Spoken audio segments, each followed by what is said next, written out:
$1.87. That was all. And 60 cents of it was in pennies. Pennies saved 1 and 2 at a time by bulldozing the grocer and the vegetable man and the butcher until one's check burned with the silent imputation of parsimony that such close dealing implied. 3 times Della counted it. $1.87. And the next day would be Christmas. There was clearly nothing left to do but flop down on the shabby little couch and howl. So Della did it. Which instigate the moral reflection that life is made up of sobs, sniffles and smiles, with sniffles predominating. While the mistress of the home is gradually subsiding from the first stage to the second, take a look at the home. A furnished flat at $8 per week. It did not exactly beg a description, but it certainly had that word on the lookout for the mendicancy squad. In the vestibule below was a letter box into which no letter would go, and an electric button from which no mortal finger could coax a ring. Also appertaining thereinto was a card bearing the name Mr. James Dillingham Young. The Dillingham had been flung to the bridge during a former period of prosperity when its possessor was being paid $30 per week.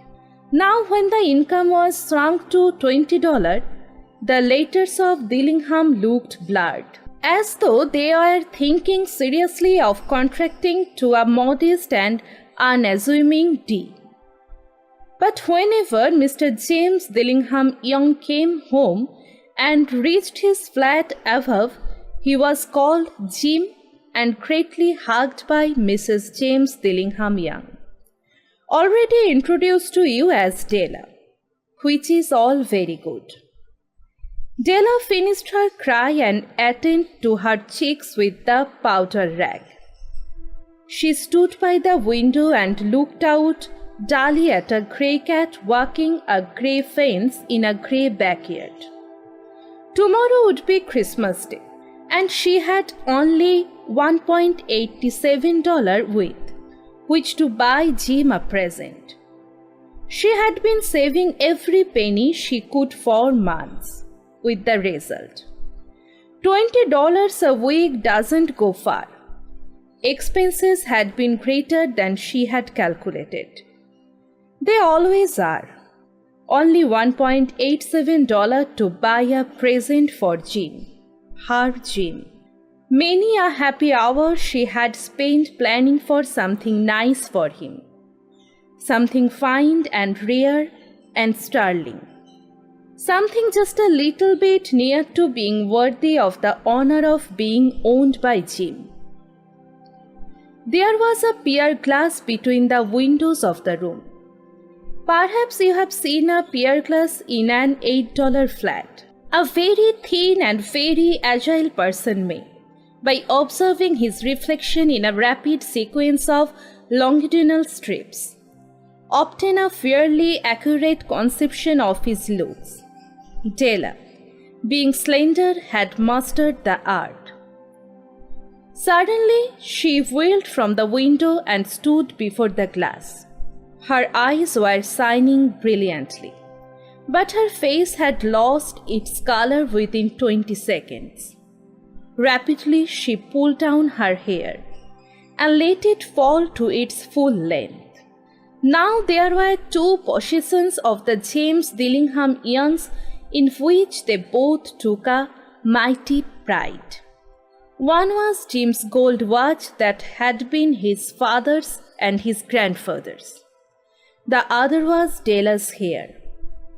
Had the Queen of Sheba lived in the flat across the earshaft, Della would have let her hair hang out the window some day to dry, just to depreciate Her Majesty's jewels and gifts. Had King Solomon been the janitor, with all these treasures piled up in the basement. Jim would have pulled out his watch every time he passed, just to see him pluck at his beard from envy. So now Della's beautiful hair fell about her, rippling and shining like a cascade of brown waters. It reached below her knee and made itself almost a garment for her. And then she did it up again nervously and quickly. Once she fluttered for a minute and stood still while a tear or two splashed on the worn red carpet. On went her old brown jacket. On went her old brown hat, with a wheel of skirts and with the brilliant sparkle still in her eyes. She fluttered out of the door and down the stairs to street. Where she stopped, the sign read, Mimum Sofroni, here goods of all kinds. One flight up Della ran and collected herself, panting. Madame, large, too white, chilly, hardly looked the sovereign. Will you buy my hair? Asked Della. Madame said, I buy hair. Take your hat off and let's have a sight at the looks of it. Down rippled the brown cascade. Madame said, $20. Lifting the mass with a practiced hand. Della said, give it to me quick. Oh, and the next 2 hours tripped by on rosy wings. Forget the hashed metaphor. She was ransacking the stores for Jim's present. She found it at last. It surely had been made for Jim, and no one else. There was no other like it in any of the stores, and she had turned all of them inside out. It was a platinum fob chain, simple and chaste in design, properly proclaim its value by substance alone, and not by meretricious ornamentation, as all good things should do. It was even worthy of the watch. As soon as she saw it, she knew that it must be Jim's. It was like him. Quietness and value. The description applied to both. $21 they took from her for it, and she hurried home with the 87 cents. With that chain on his watch, Jim might be properly anxious about the time in any company, grand as the watch was. He sometimes looked at it on the sly on account of the old leather strap that he used in place of a chain. When Della reached home, her intoxication gave way a little to prudence and reason. She got out her curling irons and lighted the gas, and went to work repairing the ravages made by generosity added to love, which is always a tremendous task.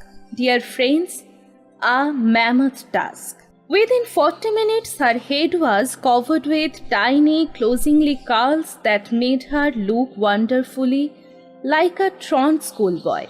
She looked at her reflection in the mirror long, carefully, and critically. If Jim doesn't kill me, she said to herself, before he takes a second look at me, he will say, I will look like a Coney Island chorus girl. But what could I do? Oh, what could I do with $1.87? At 7 o'clock, the coffee was made, and the frying pan was on the back of the stove, hot and ready to cook the chops. Jim was never late. Della doubled the fob chain in her hand and sat on the corner of the table near the door that he always entered. Then she heard his step on the stair away down on the first flight, and she turned white for just a moment. She had a habit of saying little silent prayers about the simplest everyday things, and now she whispered, Please, God, make him think I am still pretty. The door opened, and Jim stepped in and closed it. He looked thin and very serious. Poor fellow, he was only 22, and to be burdened with a family. He needed a new overcoat, and he was without gloves. Jim stepped inside the door, as immovable as a satyr at the scent of quail. His eyes were fixed upon Della, and there was an expression in them that she could not read, and it terrified her. It was not anger, not surprise, not disapproval, nor horror, nor any of the sentiments that she had been prepared for. He simply stared at her fixedly with that peculiar expression on his face. Della wriggled off the table and went for him. She cried, "Jim, darling, don't look at me that way. I had my hair cut off and sold it because I couldn't have lived through Christmas without giving you a present. It will grow out again. You won't mind, will you? I just had to do it. My hair grows awfully fast. Say Merry Christmas, Jim, and let's be happy. You don't know what a beautiful, nice gift I have got for you." Jim asked, "You have cut off your hair?" laboriously, as if he had not arrived at that patent fact that yet even after the hardest mental labor. "Cut it off and sold it. Don't you like me just as well anyhow? I am me without my hair, aren't I?" Jim looked about the room curiously. "You say your hair is gone," he said with an air almost of idiocy. Della said, "You need not look for it. It's sold, I tell you. Sold and gone too. It's Christmas Eve. Boy, be good to me. For it went for you. Maybe the hairs of my head are numbered," she went on with a sudden serious sweetness. "But nobody could ever count my love for you. Shall I put the chops on Jim?" Out of his trance, Jim seemed quickly to wake. He enfolded his Della. For 10 seconds, let us regard with discreet security some inconsequential object in the other direction. $8 a week or a millionaire, what is the difference? A mathematician or a wit would give you the wrong answer. The Magi bought valuable gifts, but that was not among them. This dark assertion will be illuminated later on. Jim drew a package from his overcoat pocket and threw it up on the table. "Don't make any mistake, Della, about me. I don't think there's anything in the way of a haircut or a shave or a shampoo that could make me like my girl any less. But if you will unwrap that package, you may see why you had me going a while at first." White fingers and nimble tore at the string and paper. And then an ecstatic scream of joy. And then, alas, a quick feminine change to hysterical tears and wails, necessitating the immediate employment of all the comforting powers of the lord of the flat. For there lay the combs, the set of combs, side and back, that Della had worshipped for long in a Broadway window. Beautiful combs, pure tortoiseshell, with jeweled rims. Just the shade to wear in the beautiful vanished hair. They were expensive combs, she knew, and her heart had simply craved and yearned over them without the least hope of possession. And now they were hers. But the traces that should have adorned the coveted adornments were gone. But she hugged them to her bosom, and at length she was able to look up with dim eyes and a smile and say, "My hair grows so fast, Jim. And then Della leaped up like a little singed cat and cried, "Oh, oh!" Jim had not yet seen his beautiful present. She held it out to him eagerly upon her open palm. The dull, precious metal seemed to flash with a reflection of her bright and ardent spirit. "Isn't it a dandy, Jim? I hunted all over town to find it. You will have to look at the time 100 times a day now. Give me your watch. I want to see how it looks on it." Instead of obeying, Jim tumbled down on the couch and put his hands under the back of his head and smiled. "Della, let's put our Christmas presents away and keep them while they are too nice to use just at present. I sold the watch to get the money to buy your combs. And now suppose you put the chops on." The Magi, as you know, were wise men, wonderfully wise men, who brought gifts to the babe in the manger. They invented the art of giving Christmas presents.